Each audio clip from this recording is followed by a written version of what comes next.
What is cyber warfare? ये जो and to end encryption है ये चीज को क्या नाम है इंश्योर करती है कि जब डेटा एक डिवाइस, चाहे वो मोबाइल फोन हो चाहे कंप्यूटर हो, किसी चीज से भी जब निकले सेंडर से, तो वो उस वक्त वहां पर भी जो है वो इनक्रिप्ट हो, यानी कि उसको एक प्रोटेक्शन लेयर फराहम की जाए जिसके अंदर उसको लॉक किया जाए, सिक्योर किया जाए, ताकि जब वो ट्रांसमिट हो रहा हो तो उसको इंटरसेप्शन के अंदर डेटा इंक्रिप्शन होने की वजह से जो है वो पढ़ा ना जा सके, ना उसे इंटरसेप्ट किया जा सके, ना उसे रीड किया जा सके। Who is a technology lawyer? हम बहुत सारे वकील हैं। टेक्नोलॉजी लॉयर का फंक्शन क्या है, होता कौन है ये? I am the host of a website और आई हैव एन इंस्टीट्यूशन, मेरे पास डेटा है। Do I have some compliances, regulations ऐसी हैं पाकिस्तान में या बाहर मुल्क में कि मुझे ये XYZ स्टेप्स लेने हैं टू इंश्योर कि डेटा ब्रीच ना हो? आपकी गाड़ी हो, वो एक एसेट है जो आपको एक दिन आप उसको बेच सकते हैं या आप उसको किराए पे दे सकते हैं, मे बी प्रोवाइड किया। उसी तरह आपका गोल्ड है, वो एक लॉन्ग टर्म एसेट के तौर पे हमारे कल्चर में बहुत ज़्यादा रखा जाता है। या प्रॉपर्टी है, जो चीज़ आप छू सकते हैं, एक फिजिकल चीज़ है। उसी तरह उसके ऑपोजिट में है वर्चुअल एसेट्स जो ऑनलाइन डिजिटल स्पेस में एग्जिस्ट करते हैं। उनकी एक वैल्यू है, उनकी एक मार्केट वैल्यू है और फिर वो अप्रिशिएट करती है, डिप्रिशिएट करती है। साइबर एसेंशियली जो लॉज हैं वो इस तरह से एग्जिस्ट नहीं करती कि वो हर आईटी कंपनी को या जो भी कंपनी जो डेटा अपने पास किसी भी मद में स्टोर कर रही है या यूज़ कर रही है या रखती है, तो उसको इन स्पेसिफिक चीज़ों से जो है वो कंप्लाई करना होगा for it to be legitimate registered as a license entity. वो सिचुएशन जो है वो पाकिस्तान में एग्जिस्ट नहीं करती, लेकिन बिट्स एंड पीसेस में करती है कि अगर वही कंपनी एक फाइनेंशियल इंस्टीट्यूशन तो फिर उस पे फाइनेंशियल क्राइम्स के अंदर या फाइनेंशियल डेटा उसके पास जो मौजूद है उसके लिए रेगुलेशंस हैं। आउट राइट्स, इट मीन्स कि आपका डेटा पर्टिकुलर चीज़ों के लिए यूज़ नहीं हो सकता, बहुत रिस्ट्रिक्टेड उसकी यूज़ है, तो the consumer can select that. There are some agencies of a country, XYZ, any country, US में US की FBI, whatever, CIA, पाकिस्तान में भी हमारे पास बहुत सारी हैं, ISI है, IB है, पुलिस है। What if they're investigating something and they need some kind of data from a particular company like WhatsApp? तो क्या WhatsApp is legally binding to provide them the data or they can say no? Surveillance is something जो on the rise है। China का मैं देख रही थी कल, जो सिस्टम है AI बेस्ड, जो रियल टाइम में हर सिटीजन को ट्रैक कर रहा है, and there's like this huge room, और वो पूरे बोर्ड पे था कि कौन सा बंदा क्या कर रहा है, विच इज़ लाइक 1 बिलियन की उनकी पॉपुलेशन है, एज वी नो। सो ये जो है ह्यूमन राइट्स और उसके हवाले से जो है we have the investigation of fair trial act जो है, उसमें you have to get a warrant for text, phone calls, any live locations, and ये सिंपल क्राइम में भी अप्लाई होता है। As you do criminal cases, हमने भी क्रिमिनल केसेस किए हैं। कोई भी चीज़ ट्रैक करनी हो कि कौन बंदा कहाँ था उस वक्त, उसके लिए भी टेक्निकली आपको जो है you need a warrant, but पिछले 10 साल में इस लॉ के तहत कोई वारंट नहीं निकला। Obviously everything is just happening. Welcome back to another podcast. आज के दौर टेक्नोलॉजी पूरी दुनिया में इवॉल्व कर रही है। हमें रोज़ाना की बुनियाद पर नई नई टेक्नोलॉजीज़ देखने को मिलती हैं, चाहे वो वर्चुअल एसेट्स की सूरत में हो, आर्टिफिशियल इंटेलिजेंस या जिसे जनरेटिव AI कहा जाता है उसकी सूरत में हो। उसके अलावा हम ऑनलाइन बैंकिंग्स करते हैं, दुनिया पूरी हमारे पास ऑनलाइन डिजिटल अवेलेबल है, चाहे वो बैंकिंग की हो, शॉपिंग करनी हो हमें। बट यहाँ पे एक बहुत अहम चीज़ होती है हमारा डाटा, जो कि बहुत रोल प्ले करता है इस सारी चीज़ की डेवलपमेंट के लिए और इसके ऑपरेशन के लिए। और देखिए, जहाँ पे टेक्नोलॉजी होगी, जहाँ पे डाटा होगा, वहाँ पे प्रोटेक्शन भी नीडेड है और कहीं ना कहीं लॉज, लीगल बैरियर्स, रेगुलेशंस भी हमें बनानी होंगी। तो आज technology and data protection related laws को डिस्कस करने के लिए हमें ज्वाइन किया है डॉक्टर सारा ए फरीद ने एंड मोहम्मद उमर साहब ने। Both of them are technology lawyers. Doctor Sara has done her LLB from university of London and उसके बाद she also hold JD from US। इसी तरह से मोहम्मद उमर साहब ने भी LLM किया हुआ है साइबर वॉरफेयर में from Australia. So watch this podcast till the end, enjoy. Sir, आपके नाम के साथ डॉक्टर लगता है, आप डॉक्टर का टाइटल यूज करती हैं। सो आर यू मेडिकल डॉक्टर, या क्यों डॉक्टर का नाम आपके साथ टाइटल यूज होता है? Okay, so I am a doctor of jurisprudence because in the US, jurisprudence and law is a postgraduate degree, meaning पहले आप bachelor's करते हैं and then you go on to do a law degree. So it's like a specialized degree. और जहाँ तक doctorates का सवाल है, 2 तरह के डॉक्टरेट्स होते हैं, एकेडमिक होता है and then there is a professional practice doctorate. So जैसे जो डॉक्टर्स होते हैं लाइक मेडिकल डॉक्टर्स, उनके पास प्रोफेशनल प्रैक्टिस डॉक्टरेट होता है जो MD होते हैं, right? So this is for law. It's like Doctor of Jurisprudence. So the degree is Juris Doctor. So जो लैटिन में होता है Doctor of Jurisprudence. सो आपकी सारी एजुकेशन जो है वो यूएस से है या आपने कहाँ से अपने LLB किया है? पहले आई थिंक वो वहाँ पे तो डायरेक्ट आप JD नहीं कर सकते इन यूएस, आपके पास कोई अंडर ग्रेजुएट डिग्री होनी चाहिए। So what's your journey, educational journey? Yes, so I have 2 undergraduate degrees. The first one is in public policy and economics. That's from Rice University. Rice University is in Houston, Texas. That's where I was born. And then I went back for my studies. So it's like top 20 US universities. वहाँ से मैंने policy और economics में किया, and then I did my LLB 2 years later, and उसके कुछ साल बाद मैंने अपना JD किया यूएस से। जी, US ऑब्वियसली से। यूएस ही होता है। Yes. सो मैं उमर साहब, मोहम्मद उमर साहब, आपसे मैं जानना चाहूँगा कि आप भी एक वकील हैं एज सारा, बट आपके नाम के साथ डॉक्टर नहीं लगता, व्हाई इज दैट? क्योंकि मेरे नाम के साथ भी नहीं लगता। हमारे साथ जो है वो एडवोकेट लगता है जी। So essentially coming across that, मैंने अपना बैचलर्स जो है वो यूनिवर्सिटी ऑफ लंदन के थ्रू किया था, and then I went on to do my masters in international law from the Australian National University. Specialisation मेरी जो है उसमें साइबर वॉरफेयर लॉ के अंदर थी, and then since then I have been practicing as a technology law. ये एक specific domain है जो टेक और लीगल सिस्टम्स को जो है वो आपस में जोड़ता है। इसी के अंदर जो है वो एरिया के अंदर हम दोनों साथ प्रैक्टिस करते हैं। We have our firm which is based out of US Texas में, and also over here in Karachi, और उसके हमारे कुछ एफिलिएट ऑफिसेज हैं जो कि लंदन और UAE के अंदर एग्जिस्ट करते हैं। Brief introduction. सो साइबर वॉरफेयर लाइक मतलब इट्स अ वेरी यूनिक नीच, मतलब ऑनेस्टली स्पीकिंग शायद मैं किसी को फर्स्ट टाइम देख रहा हूँ इन पाकिस्तान एटलीस्ट जो cyber warfare. What is cyber warfare and आपने इस पे स्पेशलाइजेशन करने का कैसे सोचा? अच्छा, टू कम अक्रॉस दैट, मेरा अपना एक पर्सनल इंटरेस्ट टेक बैकग्राउंड है। I am into coding, और मैं जो है वो काफ़ी अर्सा पहले से जो है वेबसाइट डेवलपमेंट और ये सब चीज़ें करता आ रहा हूँ from my A levels and back. मेरी जो प्रायर स्कूलिंग है वो सारी उसके अंदर, उसमें टेक्नोलॉजी का बहुत बड़ा रोल रहा है। मैं खुद एक डेवलपमेंट करना भी जानता हूँ। सो उसी वजह से मेरा इंटरेस्ट हमेशा से, when I studied law as a subject and as a course, उसको करने के दौरान मैंने ये चीज़ सोची थी कि मैं उसको किसी तरीके से टेक्नोलॉजी के साथ जो है वो जोड़ना चाहता हूँ। सो साइबर वॉरफेयर या cyber laws is that very niche, जिसके अंदर आप टेक्नोलॉजी और लॉ को एक साथ जो है वो असाइमुलेट होता हुआ देखते हैं। प्राइमरी जो इसका डिस्क्रिप्शन है वो ये है कि भाई when you exist in technology, और जो उसका टेक का इकोसिस्टम पूरी दुनिया में एग्जिस्ट करता है, सो दैट कम अक्रॉस उसको एज अ बिजनेस चलाने के लिए और उस इकोसिस्टम को पूरा ओवरसी करने के लिए, रन करने के लिए, obviously there are certain rules and regulations जो उस स्पेसिफिक इंडस्ट्री या उस स्पेसिफिक इकोसिस्टम पर भी अप्लाई करते हैं।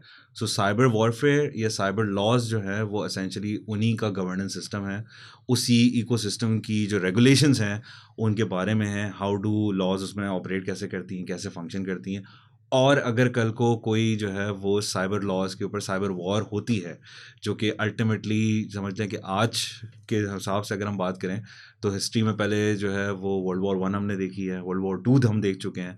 अगर कल को जो है उसी तरीके से हम World War III प्रोपेंशली देखते हैं, तो that would be the information war of information age, and that would be the war of cyber warfare. So ये जंग लड़ी कैसे जाएगी? मैं यही एक बड़ा इसका- यूनिक आइडिया है साइबर हाँ, वॉरफेयर का बिल्कुल। कि लाइक जंग जो है वो तो पहले तलवारों के साथ लड़ी जाती बिल्कुल, थी, बिल्कुल देन हमारे पास हथियार आए, पिस्टल आए, बंदूकें आई, तोपें आई, फिर जहाज आए, एरियर वॉरफेयर बिल्कुल वो हुआ।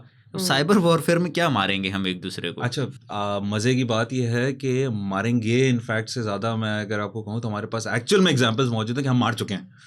सो द डैमेज जो साइबर वॉरफेयर में होता है वो damage is on the systems, not on humans. The infrastructure of a country, infrastructure से मकसद ये है कि आपके बैंकिंग सिस्टम्स, आपके ट्रांसफर इंफ्रास्ट्रक्चर के अंदर ट्रांसपोर्टेशन का सिस्टम, आपका मेडिकल इंफ्रास्ट्रक्चर, हेल्थ केयर का किसी भी तरीके का पूरा जो सिस्टम्स और इंफॉर्मेशन पब्लिकली अवेलेबल सिस्टम्स होते हैं या प्राइवेटली हेल्ड सिस्टम्स भी हैं, तो ये अटैक उन सिस्टम्स को डैमेज करने के लिए, उसको फाइनेंशियल कंस्ट्रेंट देने के लिए, उसका डिनायल ऑफ सर्विसेज देने के लिए किया जाता है.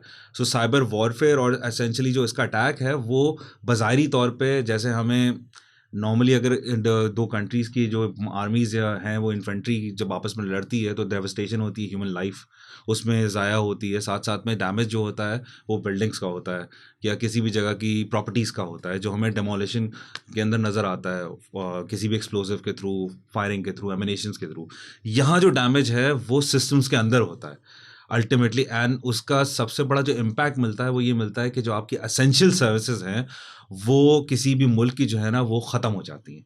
यानी कि अगर वो मुल्क जो है वो ट्रांसपोर्ट उसका जो है टेक्नोलॉजी पे बेस्ड है कि उसके जो सिस्टम्स के अंदर मुख्तलिफ़ किस्म की कार्गोज आती हैं जाती हैं, ट्रैफिक मैनेजमेंट होती है, या किसी भी तरह का कोई ट्रांसपोर्ट मैनेजमेंट सिस्टम है जो एक इलेक्ट्रॉनिकली ऑटोमेटेड सिस्टम के तहत काम कर रहा है, अगर वो सिस्टम कोई ख़राब कर दे उसमें घुस के, तो अब उसका जो फेलियर है उसका इम्पैक्ट एसेंशियली यही होगा कि उसकी वजह से नुकसान उस मुल्क को होगा. उसके जो सिस्टम्स के अंदर जो प्रोसेसेस हैं वो डिसरप्ट हो जाएंगे. जो बात एक ऑटोमेटेड किसी चीज़ से चल रही थी उसको आइदर किसी मैनुअल सिस्टम से जो है वो लाना पड़ेगा, और उसके लिए उसमें डिसरप्शन जो कॉज होगी उसकी वजह से फाइनेंशियल लॉसेस होंगे हर तरह के, ये उसका इम्पैक्ट पड़ेगा.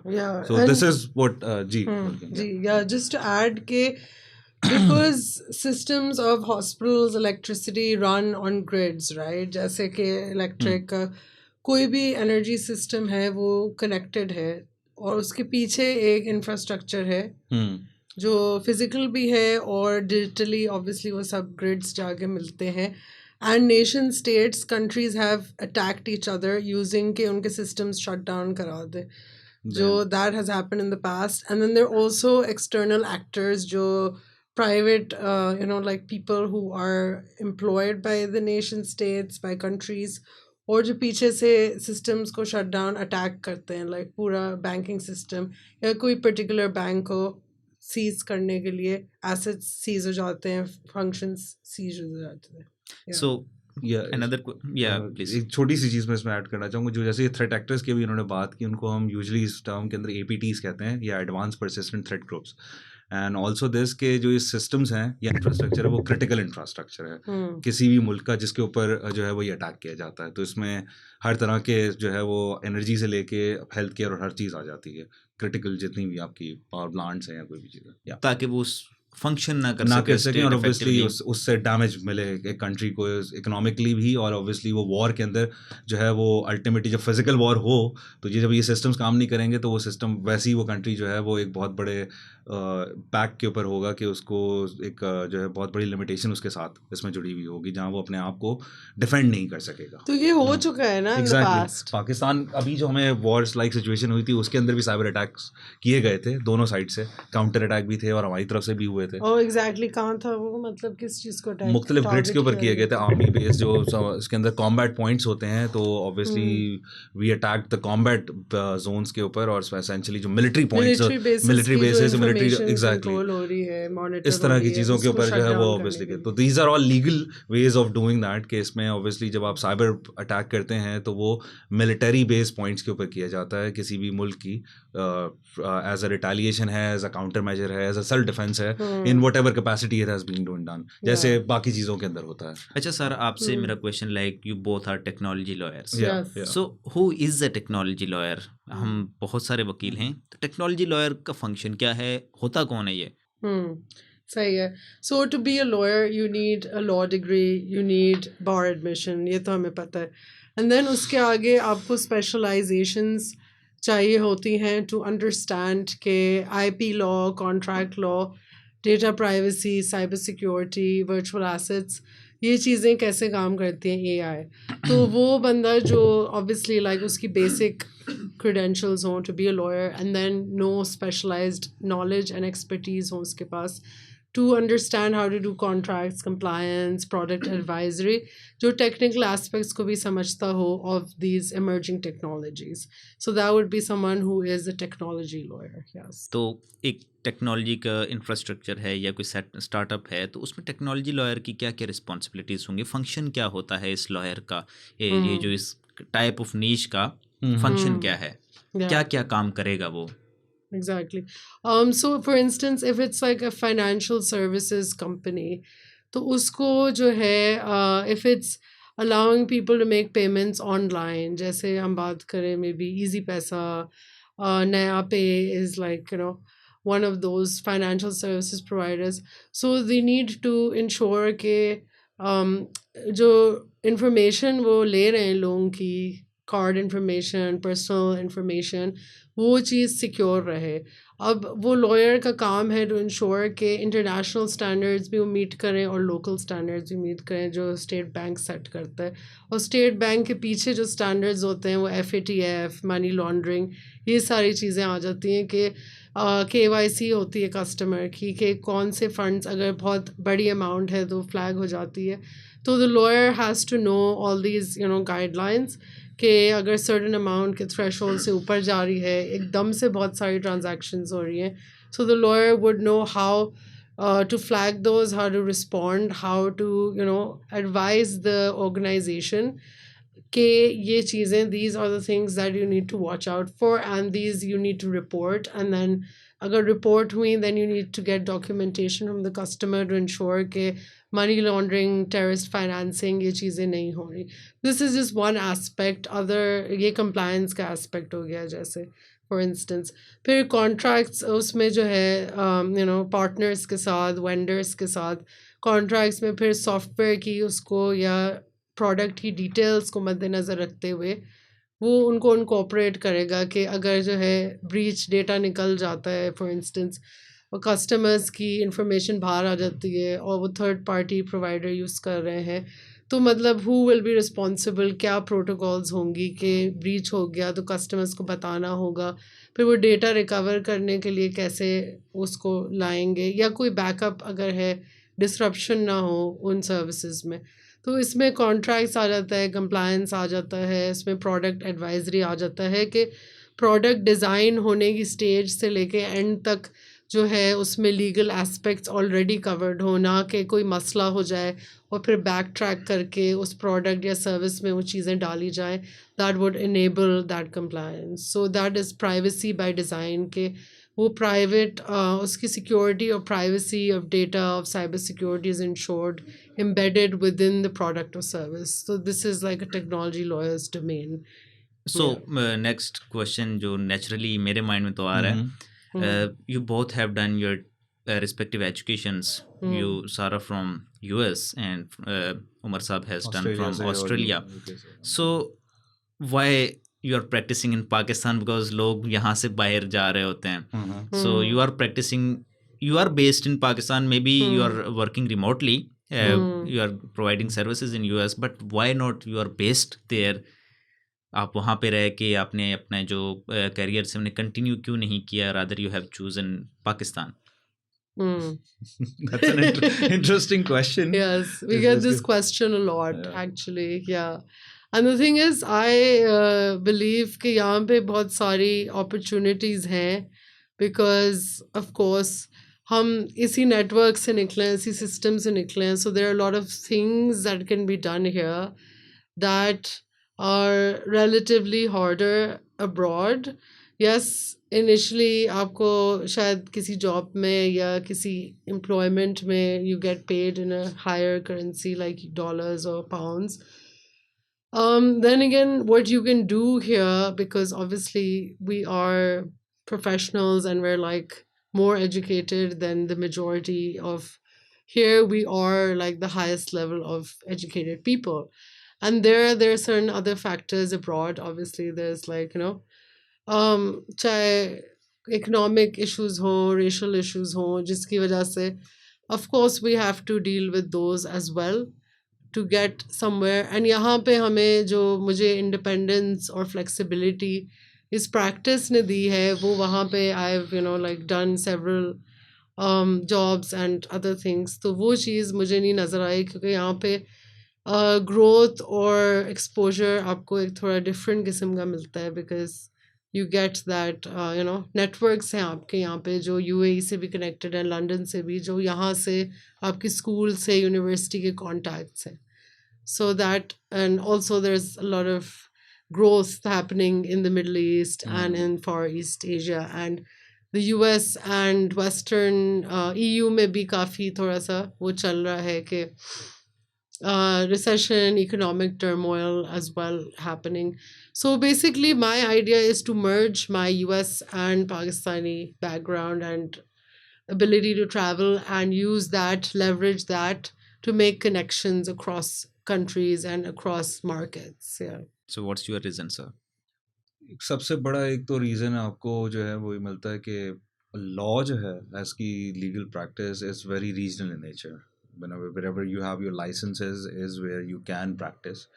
तो in our dynamics और इसके अंदर since we are both qualified individuals in different jurisdictions के अंदर हमारे पास licensing है, तो this dynamics work for us that we can practice in variety different जो है वो areas of laws के अलावा different countries में कर सकते हैं. Primarily obviously we are both based out of इधर से ही हैं कि एक तो सारे फैमिली बैकग्राउंड के अलावा दूसरी चीज़ें कि I am completely from Pakistan से ही है, तो obviously just makes more sense for me to start off my practice from right here.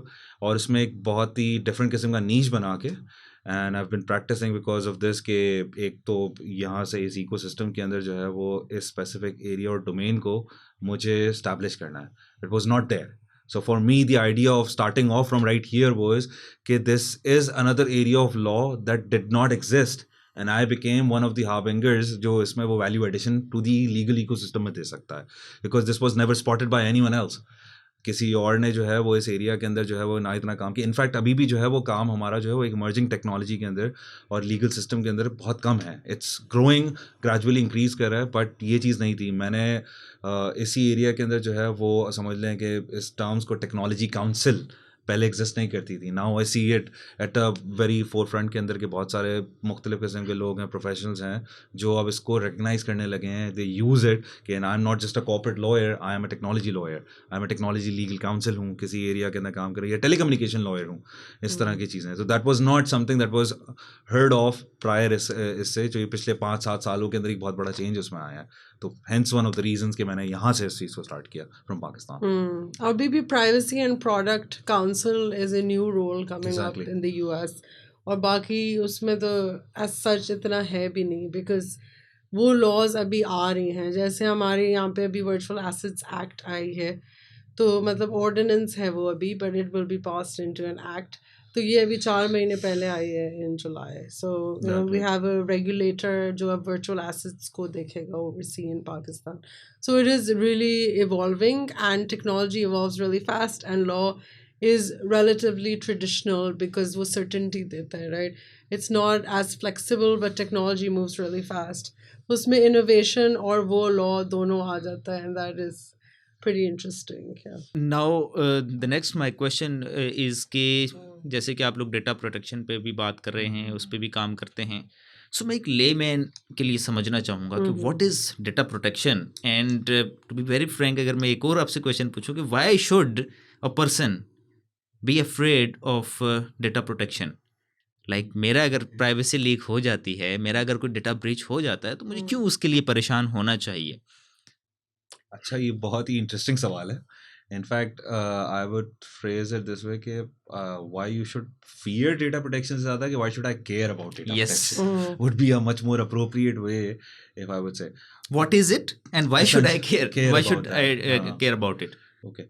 So essentially, I think you should have a go on this first, Yeah. data protection के ऊपर, and then we can move on. क्योंकि जैसे for instance हम गाड़ी निकाल के road पे जाते हैं, राइट? हमारी गाड़ी कोई भी करोला, मर्सिडीज, जो भी है, तो there is always the risk of something happening, and that फिर अल्टीमेटली आपकी लायबिलिटी जो है उससे बनती है.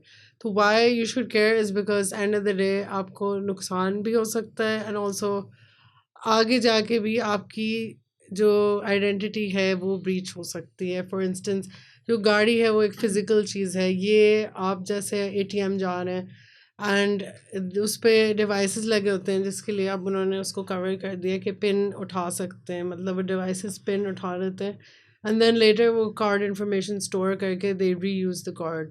तो एक तो फाइनेंशियल नुकसान अलग हो सकता है, बट ऑल्सो अगर आपकी आइडेंटिटी किसी ने चुरा ली, फॉर इंस्टेंस आपका NIC जो है लीक हो गया, क्योंकि हम NIC पे जैसे लिख के करते हैं for this use only, like for vehicle transfer use only, अगर वो ना हो तो वो NIC के बेसिस पे कोई सिम ले ले for instance, and then that SIM can be used for any kind of crime, any kind of like terrorist activity. And end of the day जब वो चीज़ पकड़ी जाएगी और वो for instance ATC court में चली जाती है, or there is some major issue that happens, they will come and ask you कि आपके NIC पे है, now you have to prove that you're not connected to this crime, you're not connected to what actually happened in this situation. So then it's like कि आपके ऊपर onus आता है, तो आपने केयर नहीं की, तो now you are responsible for that. अब आप उसमें इन्वॉल्व हैं या नहीं वो तो बात की बात है, बट द पॉइंट इज़ कि now you are under scrutiny for that, because आपने अपनी चीज़ का ख्याल नहीं रखा, या फिर जिसके पास आपकी इन्फॉर्मेशन थी वो उसको प्रोटेक्ट नहीं कर पाए. तो सिंपल सा जवाब ये है कि data is anything that is कोई भी एसेट इंफॉर्मेशन है, उसको कैसे उसको प्रोटेक्ट किया जाए, that is basically what it is. या तो उसको किस तरह से प्रोटेक्ट किया जाता है जनरली? अच्छा, इसके बहुत सारे तरीके हैं. एक तो चीज़ ये है कि डेटा की प्रोटेक्शन से पहले हम ये सवाल जो सबसे अहम है इस पे है कि डेटा इतना अहम है ही क्यों in the first place. Yes. Why is it so important कि so उसका सिंपल जवाब ये है कि anything जो मेरे बारे में है और मेरी आइडेंटिटी से जुड़ी हुई है, एसोसिएटेड है, मेरा नाम, मेरा आइडेंटिटी कार्ड नंबर, मेरा एड्रेस, मेरा bank account number, these all together अगर मैं उसको एक सिंपल कैरेक्टरिस्टिक्स एंड नंबर्स के अंदर देखूं तो इंडिविजुअली तो इनका कोई मकसद नहीं. जैसे मेरा शनाख्ती कार्ड है तो जनाब शनाख्ती कार्ड नंबर है, सही है. अगर मेरा नाम है तो दैट्स पूरा है कि मोहम्मद उमर है, ठीक है. But if someone has this line of characteristics की एक इंफॉर्मेशन का पूरा एक जंबल उसके पास जो है वो कंसोलिडेटेड क्लस्टर मौजूद है. प्रॉब्लम ये है कि उससे मिल के उसके पास मेरी प्रोफाइल है. The data that he has, that information, वो जब सॉर्ट होकर ऑर्गेनाइज हो जाती है तो वो एक प्रोफाइल बना देती है. Now that is a problem because now someone else who does not know me as an individual, वो मुझे नहीं जानता, कुछ नहीं जानता, उसके पास मेरे relevant कुछ specific streams of data मौजूद है जिसकी basis पे वो मेरी एक प्रोफाइल खड़ी कर सकता है. अब ये ख़तरनाक बात है क्योंकि वो इसलिए कि आपके बारे में डिटेल के अंदर पहले कोई नहीं जानता था, लेकिन अब एक थर्ड पार्टी जो एक इंडिविजुअल है, कोई कंपनी हो सकती है, anyone, now based on that they have your profile so they can see who this person is. If this person has, उसके अंदर अब चीज़ें कैसी आ जाती है, अगर फ़र्ज़ कर लें कि उनको जनाब ये पता है कि शनाख्ती कार्ड नंबर का ये बंदा है मौजूद है, ठीक है, इसके साथ जो है उसका ये नाम है, ये इसका एड्रेस है, तो ये इस जोग्राफिकल लोकेशन में रहता है. Because by that address they can see कि what is my state, what is my country. So then now they can discern what my citizenship is, which was the information that was not available in these three things in the first place. So now they are able to create a profile of a person which they were not able to do that prior to this, having this. कि इससे पहले उनके पास ये चीज़ें And if they have your address, they can find out your electricity bill, for instance. Exactly. या phone company से bill ले आए, और फिर उनका कोई अगर internal contact है at a bank, for instance, they can get a loan on your name. And then आप prove करते रहें कि, and क्योंकि bill भी आ गया, आपका NIC अगर आ गया, मतलब वो different sources से फिर information इकट्ठा कर करके बीच में से कोई contact निकाल के आपके ऊपर लोन चढ़ गया, for instance, and then you have to basically you're getting calls and you're like, this is not me. Is it really problem of third world countries? Like चलें US में ये बात हो, वहाँ पे लोग स्ट्रिक्टनेस इस तरह से करें, समझ भी आता है. In Pakistan I am on social media, बहुत सारे ऐसे लोग होंगे जिन्हें मैं नहीं जानता बट वो मुझे जानते हैं, उनके पास मेरा कांटेक्ट भी है, मे बी नादरा में अगर उनकी कोई जान पहचान हो तो शनाख्ती कार्ड भी मेरा. They must have a cluster of information and they have my profile, where is my office, each and everything. But can they go to bank and get a loan on my name? The answer is perhaps no. Yeah. Why? If they have a contact, if they get documentation, whatever they have, the they bank, can, the bank person from any bank, they will come to me. And पहली बात तो वो देंगे ही क्यों loan एक आम आदमी को. चले यूएस में तो मिल जाए वो अलग बात है, यहाँ तो मिलते भी नहीं है unless कि आप कोई गारंटीज रखें. So is it really problem of third world countries or it is a problem of first world countries? देखिए ये जो है ना वो प्रॉब्लम दोनों की है, बट उसकी जो कैटेगरी है या क्लासिफिकेशन आप कह लें कि थ्रेशोल्ड वो डिफरेंट है. Yes. ऑब्वियसली द प्रोडक्ट्स की अगर आप बात करें जिस तरह से लोन के ऊपर anything that might not be applicable to Pakistan और सम एशियन कंट्रीज उसमें नहीं अप्लाई करता.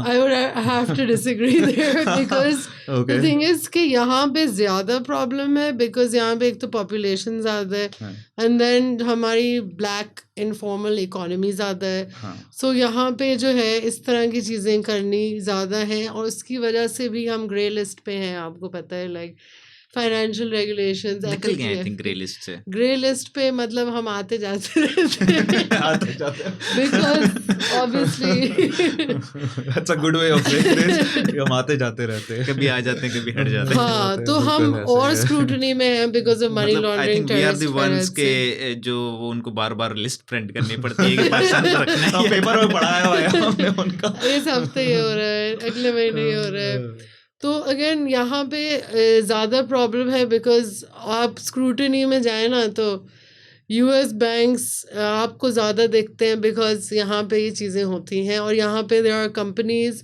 जिनके पास यूएस के क्रेडिट कार्ड इंफॉर्मेशन नंबर्स हैं जो वो भी यूज़ कर रही हैं. और अगर हम लोकली बात करें जो है जैसे बैंक्स में ये फ्रॉड्स बहुत सारे होते हैं. Like literally my uncle was working here, उनके साथ ही हुआ कि उनके पूरे अकाउंट के पैसे निकल गए and then he was like what happened and he you know lives abroad, he was working for the government and then we had our someone from our family who used to work with that bank for 30 years. He went, मुख्तलिफ लोग गए and then वो पहले तो कह रहे थे कि आपकी वो है and then eventually they had to come up with the money because they knew के पीछे से कौन प्रेशर है.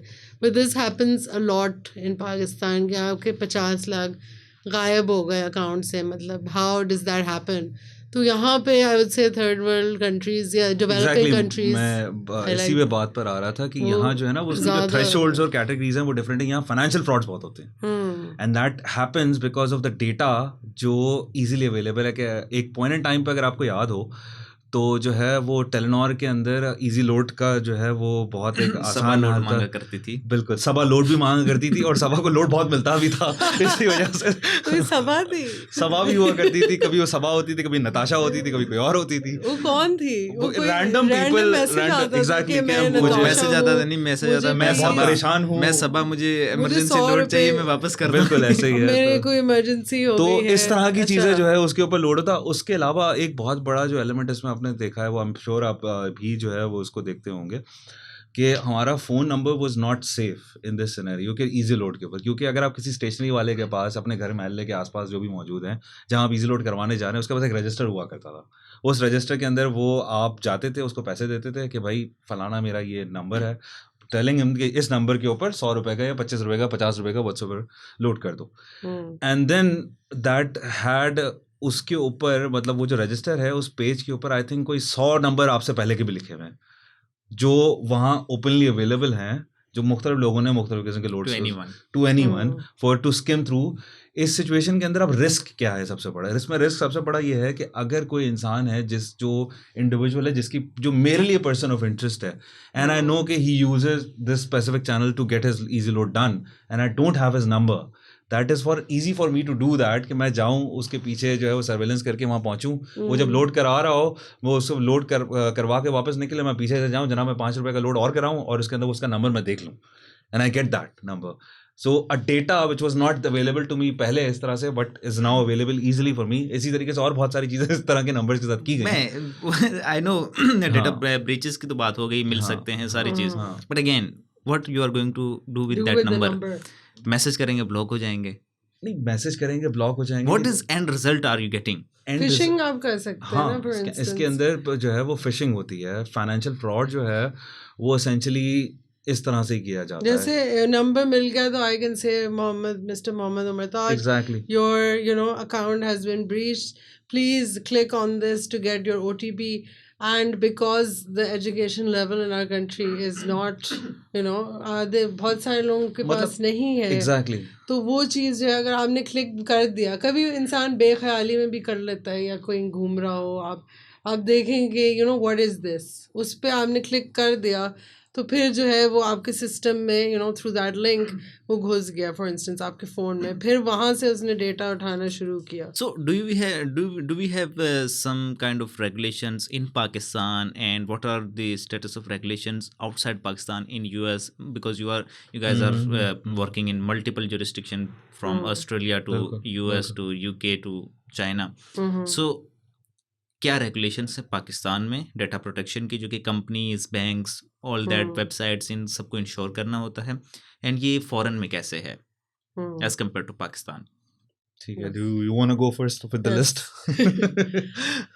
सो बिकॉज हम डेटा पे भी करते हैं, हम एआई पे भी करते हैं, वर्चुअल एसेट्स पे भी करते हैं, तो डेटा के हवाले से जो है there not that many, because there speaker right, as we know Pakistan electronic communications act, कि वो डेटा जो है आप किसी की प्रोफाइल साइबर क्राइम कर रहे हैं, किसी की प्रोफाइल यूज़ करते हुए आपने जो है उनकी कोई ये काफ़ी होता है, हरासमेंट होती है बहुत सारी. तो जैसे फॉर इंस्टेंस किसी लड़की को जो है लाइक ऑनलाइन तंग किया जा रहा है, साइबर हरासमेंट की जा रही है, so that information her profile is being used by someone else, तो एफआईए में आप कंप्लेन कर सकते हैं. दैट इज़ अंडर पीका कि इलेक्ट्रॉनिक जो इंफॉर्मेशन है उसका यूज़ कैसे कंट्रोल किया जा रहा है और कैसे what is illegal under that and what is legal. No, I am talking about कि So that is for data. जो institutions हैं, like अगर I am the host of a website or I have an institution, मेरे पास data है, do I have some compliances, कोई regulations ऐसी हैं पाकिस्तान में या बाहर मुल्कों में कि मुझे ये XYZ steps लेने हैं to ensure कि डेटा ब्रीच ना हो? Yeah. Are there any? इसमें यही है, देखें, एक जैसे प्रिवेंशन ऑफ इलेक्ट्रॉनिक्स क्राइम्स जो एक्ट है हमारे पास, उसमें एसेंशियली अनऑथराइज यूज़ के लिए किसी भी इंट्रूडर के लिए जो है वो उसको क्राइम और क्रिमिनल ऑफेंस बनाया गया कि वो किसी सिस्टम में अगर दाखिल होने की कोशिश करता है थ्रू अनऑथराइज मीन्स के थ्रू. लेकिन हमारे पास पाकिस्तान के अंदर ऐसी रेगुलेशंस ओवरऑल इकोसिस्टम के ऊपर जो है वो एग्जिस्ट नहीं करती जो किसी को सर्टेन कंप्लाइंसेस के लिए कहती हैं. मतलब वो एग्जिस्ट करती हैं इन सम बिट्स एंड पीसेस. मकसद उसका मैं क्यों उसके ऊपर कह रहा हूँ कि वो ओवरऑल नहीं करती इज़ दैट कि जैसे हमारे पास अपने लीगल सिस्टम के अंदर अगर हम बात करें तो ऑफेंसेस की अगर मैंने बात करनी कि भाई पाकिस्तान में ऑफेंसेस क्राइम्स क्या हैं, तो उसके लिए मेरे पास एक बाइबल है, Pakistan penal code, that gives you an overall governance कि भाई ये सारी चीज़ें जो है वो क्राइम्स हैं. मेरे पास इसी तरीके से साइबर एसेंशियली जो लॉज हैं वो इस तरह से एग्जिस्ट नहीं करती कि वो हर आईटी कंपनी को या जो भी कंपनी जो डेटा अपने पास किसी भी मद में स्टोर कर रही है या यूज़ कर रही है या रखती है, तो उसको इन स्पेसिफिक चीज़ों से जो है वो कंप्लाई करना होगा for it to be legitimate registered as a license entity. वो सिचुएशन जो है वो पाकिस्तान में एग्जिस्ट नहीं करती, लेकिन बिट्स एंड पीसेस में करती है कि अगर वही कंपनी एक फाइनेंशियल इंस्टीट्यूशन है तो फिर उस पे फाइनेंशियल क्राइम्स के अंदर या फाइनेंशियल डेटा उसके पास जो मौजूद है उसके लिए रेगुलेशंस हैं जो उसको स्टेट बैंक की specific regulations electronic money transfer की एक्ट के अंदर मिलती है, आपको पेमेंट्स एक्ट 2015 में मिलती है, उसी तरीके से आपको क्लाउड सर्विस पॉलिसी में मिलती है 2022 की. तो वो ये इंडस्ट्री स्पेसिफिक है कि फाइनेंशियल इंडस्ट्री में येस रेगुलेशंस एग्जिस्ट करती हैं. अगर आप इसी तरह से बात करें कि कोई कंपनी है जो टेलीकम्युनिकेशन सर्विसेज प्रोवाइड करी है, इंटरनेट सर्विस प्रोवाइडर है एक नॉर्मल एग्जांपल के लिए, तो ऑब्वियसली उसके लिए पास पीटीए के रेगुलेशंस हैं, उसमें साइबर सिक्योरिटी की भी स्पेसिफिक रेगुलेशंस एग्जिस्ट करती है जो पीटीए के सब रूल्स में आती हैं जिसको उसको कंप्लाई करना है. उसी तरीके से जो है वो और 2-3 इस तरह की इंडस्ट्रीज़ है जहाँ पर जो है वो हेल्थ रिलेटेड डेटा है, फार्मास्यूटिकल कंपनीज़ हैं, उनके ऊपर जो वो डेटा स्टोर कर रही हैं उसके लिए डेफिनेटली कुछ स्पेसिफिक सब रूल्स हैं जो उनको कंप्लाई करने हैं. तो ये इंडस्ट्री स्पेसिफिक रेगुलेशंस हैं जो साइबर सिक्योरिटी कंप्लायंस को और डेटा की प्रोटेक्शन को जो है वो मबनी बनाती हैं कि भाई आपको ये स्पेसिफिक एरियाज और ये रेगुलेशंस फॉलो करनी है to operate in this industry. But we don't have a general overview कि भाई एक साइबर सिक्योरिटी की पूरी कोई कंप्लायंस के लिए जो है वो एक रेगुलेशन नहीं है जो कि मेरे हिसाब से होनी चाहिए since we are in the tech race era के अंदर हम जी रहे हैं और दूसरे मुल्कों में इसके लिए साइबर लॉज हैं जो एग्जिस्ट करते हैं ओवर आर्किंग भी कि वो जनरल भी हैं और साथ में इंडस्ट्री स्पेसिफिक भी हैं. अच्छा, एक चीज़ में जब भी व्हाट्सएप इसी रिलेटेड चीज़ है, अगर मैं जब व्हाट्सएप खोलता हूँ तो मेरे पास उस पे आता है एंड टू एंड इंक्रिप्शन. बिल्कुल. What is that? ओके, ये बहुत अच्छा टेक्निकल सवाल है, लेकिन इसको मैं जितना आसान तरीके से बता सकूँ मैं आपको बताऊँ. इनक्रिप्शन जो है वो एक टर्मिनोलॉजी है जिसमें हम कहते हैं कि अगर कोई डेटा किसी नेटवर्क के थ्रू या तार के थ्रू समझ ले कि डेटा इन्फॉर्मेशन जो ट्रांजिट हो रही है एक एंड से कंप्यूटर से दूसरे कंप्यूटर जा रहा है, तो वो एक नेटवर्क नोड के थ्रू एक नेटवर्क के थ्रू गुजरता है। अब वो जब सॉफ्टवेयर के अंदर से जब टेक्नोलॉजी के अंदर समझ ले कि वो एक वायर के थ्रू ट्रांसफ़र हो रहा है और नेटवर्क डेटा पैकेट्स में ट्रांसफ़र होता है, तो उसके बीच में अगर उसको प्रोटेक्ट करने के लिए किसी किस्म का कोई एल्गोरिथम या मैकेनिज्म अवेलेबल ना हो, तो वो डेटा कोई और भी थर्ड पार्टी उसमें जो है वो इंटरसेप्ट करके और उसको पढ़ सकता है, डेट सकता है। Yes. ये जो एंड टू एंड इंक्रिप्शन है, ये चीज़ को क्या नाम इंश्योर करती है कि जब डेटा एक डिवाइस, चाहे वो मोबाइल फ़ोन हो चाहे कंप्यूटर हो, किसी चीज़ से भी जब निकले सेंडर से, तो वो उस वक्त वहाँ पर भी जो है वो इनक्रिप्ट हो, यानी कि उसको एक प्रोटेक्शन लेयर फराहम की जाए जिसके अंदर उसको लॉक किया जाए, सिक्योर किया जाए, ताकि जब वो ट्रांसमिट हो रहा हो तो उसको इंटरसेप्शन के अंदर डेटा इंक्रिप्शन होने की वजह से जो है वो पढ़ा ना जा सके, ना उसे इंटरसेप्ट किया जा सके, ना उसे रीड किया जा सके। और इसकी इंक्रिप्शन की should be like that complex कि anyone can not just decipher के एल्गोरिथम क्या है, मतलब उसको कोड को डिकोड ना कर सके वो। अब ज़ाहिर है कि उसके पीछे प्रॉपर क्रिप्टोग्राफी की एक साइंस है जो लगती है, जिसके अंदर मुख्तलिफ किस्म के इंक्रिप्शन के मॉड्यूल्स और मेथड्स हैं कि वो इस्तेमाल होते हैं। AES है, SHA-256 है, इस तरह की बहुत सारी और चीज़ें हैं जो इंक्रिप्शन के मेथड्स हैं, जिसकी बेसिस से किसी भी डेटा को जो है वो इंक्रिप्ट किया जाता है, फिर वो ट्रांसफ़र होता है और फिर जो एंड डिवाइस है जहाँ उसको पहुँचना है वहाँ वो डीक्रिप्ट होता है कि डिकोड होता है, और उसके बाद वो उस यूज़र को अवेलेबल होता है कि वो उसमें से इंफॉर्मेशन निकाल सके। इस चीज़ को हम एंड टू एंड इंक्रिप्टेड कहते हैं। कि व्हाट्सएप के अंदर भी है, ये बहुत सारी और दूसरी जो एप्लीकेशंस मौजूद है उसके अंदर होता है, जो डेटा ट्रांसफ़र करती हैं, जिसके अंदर आपकी फोटोग्राफ्स हो सकती हैं, कम्युनिकेशन है, वॉइस नोट्स है, कोई भी चीज़ है, तो वो एंड टू एंड इंक्रिप्शन का जो है वो इस्तेमाल करती हैं ताकि ये सिक्योरिटी वो अपने यूज़र्स को फराहम कर सकें और उनको जो है वो किसी किस्म की डेटा के हवाले से ब्रीच को मिनिमाइज करने का एक मेथड है। अच्छा, इसमें एक मेथड अगर थोड़ा सा मुझे भी टेक्नोलॉजी में बड़ा इंटरेस्ट रहा है कुछ time, so like local DNS servers जैसे बनाए जाते हैं वाईफाई के, बिल्कुल, और अगर मैं वहाँ से किसी पैकेट्स को कैप्चर कर लेता हूँ, सो क्या ये नामुमकिनात में से है कि उसको मैं डिक्रिप्ट कर सकूँ, या इट कैन बी?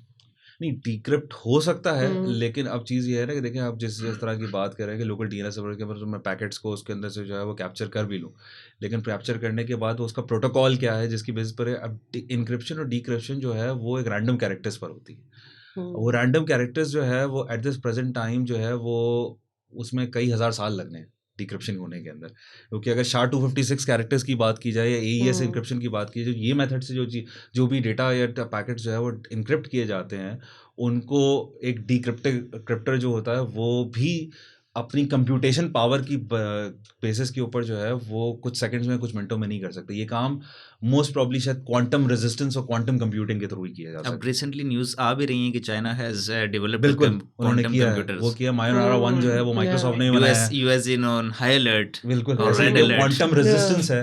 अब क्योंकि वो ही एक, क्योंकि इसके लिए जो हाई कंप्यूटेशन चाहिए कि इतना सारा मिलियंस ऑफ टेराबाइट्स या बिट्स का डेटा जो इंक्रिप्शन के अंदर है, कि वो मुख्तलिफ किस्म के अगर 16 डिजिट्स हैं तो 16 डिजिट्स की डिक्रिप्शन के वो एग्जैक्ट उसका सीक्वेंस क्या है, इसकी कई मिलियंस ऑफ लाखों उसकी कॉम्बिनेशन उसमें बनती हैं, उन कॉम्बिनेशंस को लगा के वो कुछ सेकंड्स में डिक्रिप्ट करे, तो उसके लिए हाई कंप्यूटेशन बहुत ज़्यादा चाहिए, जो कि जो है वो आपके नॉर्मल कंप्यूटर्स में इस वक्त एट दिस प्रेजेंट अवेलेबल नहीं। लेकिन क्वांटम कंप्यूटिंग क्योंकि वो एक क्वांटम उस पर काम करती है कि zeros and ones both can exist at the same time, तो उसकी जो प्रोसेसिंग पावर है वो आज कंप्यूटेशनल से बहुत ज़्यादा हो जाती है, and it can decrypt it, कि वो एक आपको क्वांटम रेजिस्टेंस प्रोवाइड करती है इस बेसिस के ऊपर। तो that is a threat to this encryption modules.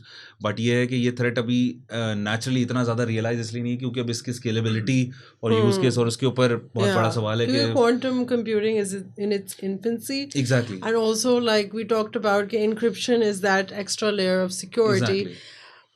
Then again, क्योंकि data protection laws भी infancy में है, so the first one was EU के GDPR जो 2018 में आई थी, and California Consumer Protection Act भी 2018 में की थी। तो exactly GDPR is General Data Protection Regulation, और उसके अंदर consumers for the first time EU में जो भी डेटा है जो आ रहा है या जो बाहर जा रहा है EU से, चाहे आप सिटीजन हो या नहीं, anything EU is European Union. yeah, Yeah, European Union. So anything that is there, उसमें कुछ rights दिए गए consumers को, that includes the right to know कि आपकी कौन सी data कहाँ पड़ी हुई है. So you can ask vendors या जो भी third parties हैं, कोई भी कंपनी हो कि हमारे कौन सी डेटा है, and then their कि आप regulators हमारे will enforce आपके पास that. मेरी कौन सी डेटा है? Exactly. मतलब डेटा सब्जेक्ट्स को हाँ. ये राइट्स दिए गए हैं कि आप कंपनी से पूछ सकते हैं कि what data do you have on मी.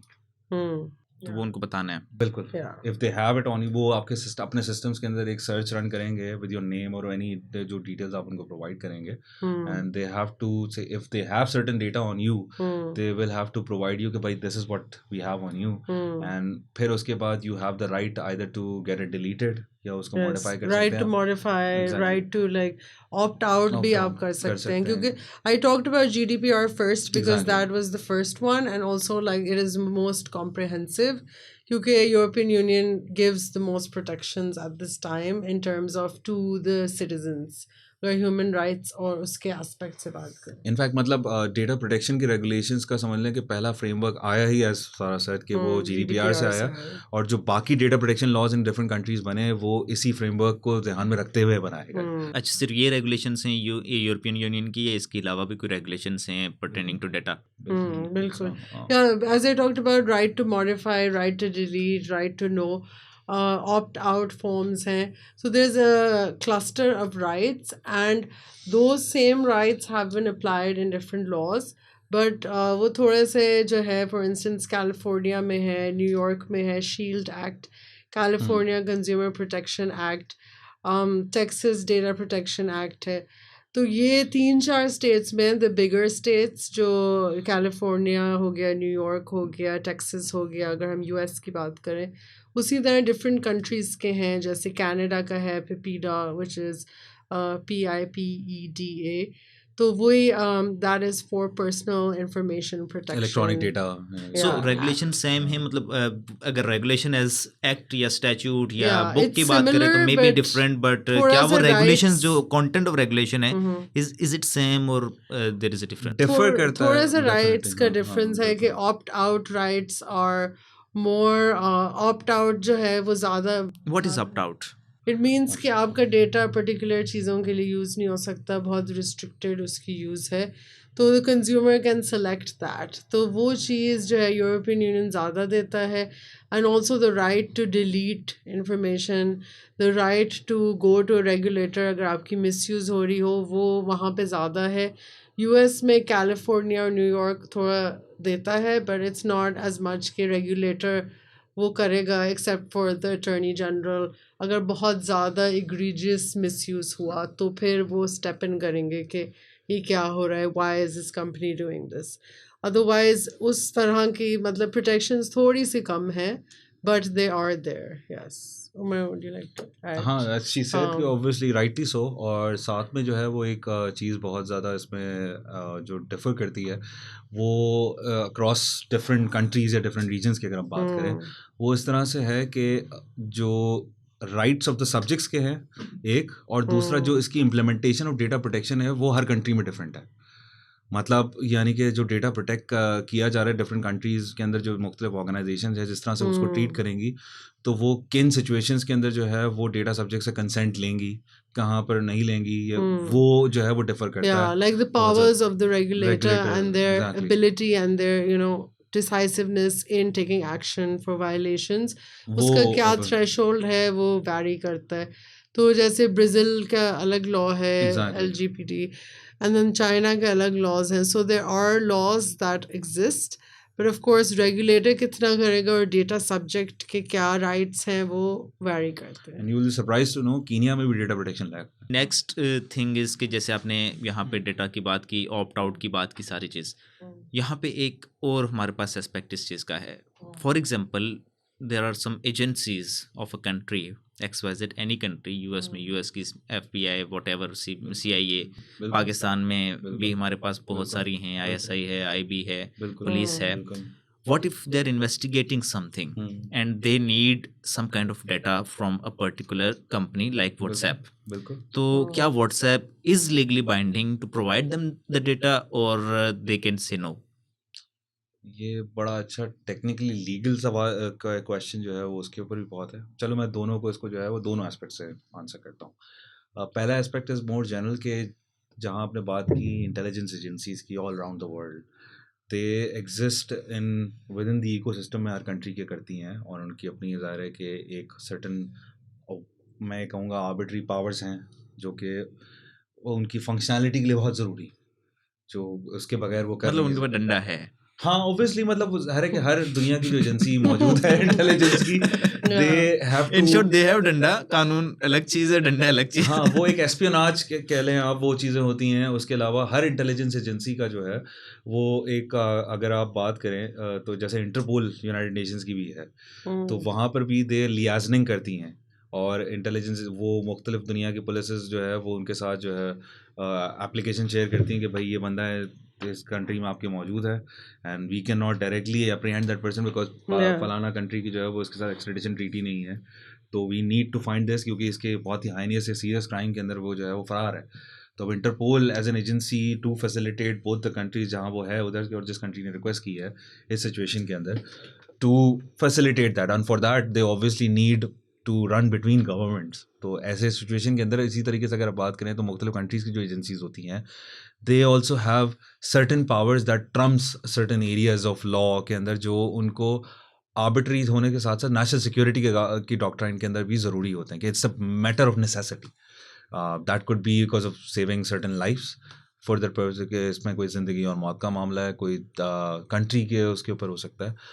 अब जो बात है कि डेटा की, जहाँ तक कि अगर कोई ऐसे सिचुएशन के जहाँ कमीशन ऑफ अ क्राइम हुआ है और वहाँ पर इंटेलिजेंस एजेंसी अगर उसकी किसी एक specific aspect of that crime को इन्वेस्टिगेट कर रही है and they require data from an individual जो कि एक हाई रैंकिंग ऑफिशियल है, या वो डेटा जो है वो गार्डेड है बिहाइंड सम क्लोज डोर, जो शील्डेड है कि किसी एंटिटी, कॉर्पोरेट एंटिटी के अगेंस्ट है या के अंदर है, या किसी जो है वो और गवर्नमेंट इंस्टीट्यूशन के अंडर जो है वो गार्डेड डेटा है, कॉन्फिडेंशियल है, हाईली क्लासिफाइड है, and that is required under the investigation, तो ऑब्वियसली येस जो है वो, मैं ये नहीं कहूँगा कि दैट स्पेसिफिक एंटिटी और दी कॉर्पोरेट ऑर्गेनाइजेशन और दैट स्पेसिफिक जो पब्लिक गवर्नमेंट बॉडी है is bound under the law.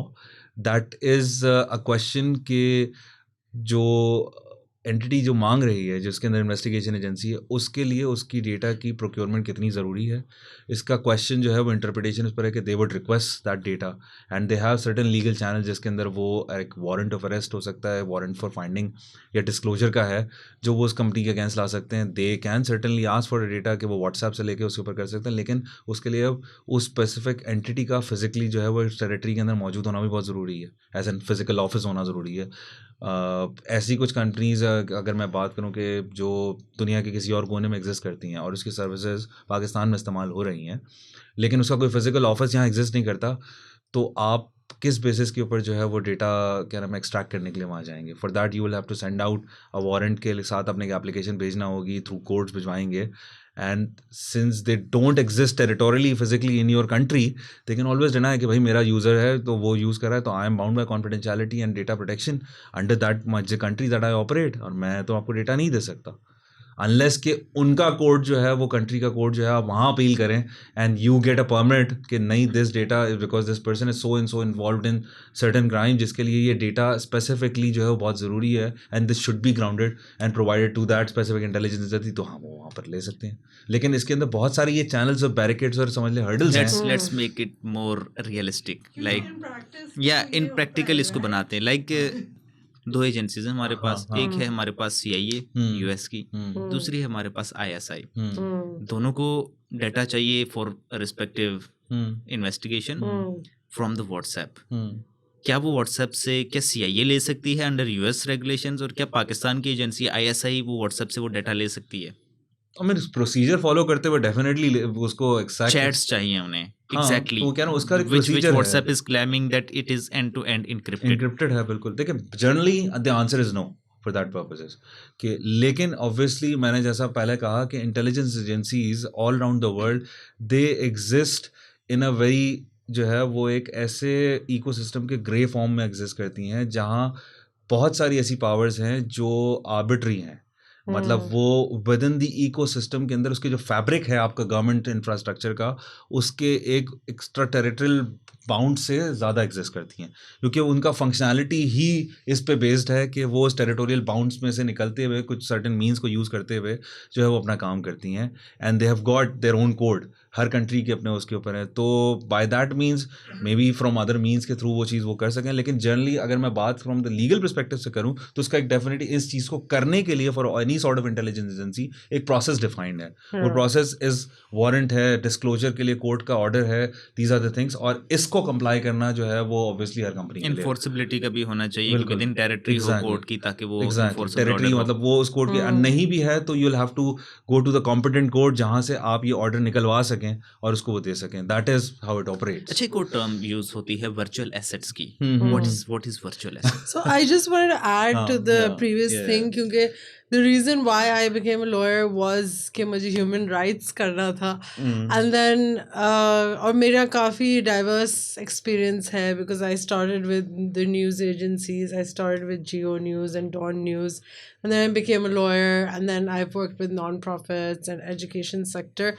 मुझे जो है ह्यूमन राइट्स पे like I had a certain view के UN के साथ करना है, वो भी मैंने प्रोजेक्ट्स किए, एंड देन इवेंचुअली मैंने रियलाइज़ किया कि human rights is eventually political, क्योंकि मैंने पॉलिटिकल साइंस भी पढ़ी थी और पब्लिक पॉलिसी भी पढ़ी है। सो बेसिकली ह्यूमन राइट्स जो है पॉलिटिकल हो जाते हैं, और उसमें फिर फंडिंग और पॉलिटिक्स और बहुत सारी चीज़ें आ जाती हैं कि चीज़ें क्यों नहीं बदलती जनरेशन पर जनरेशन, अगर हम उससे बात करें।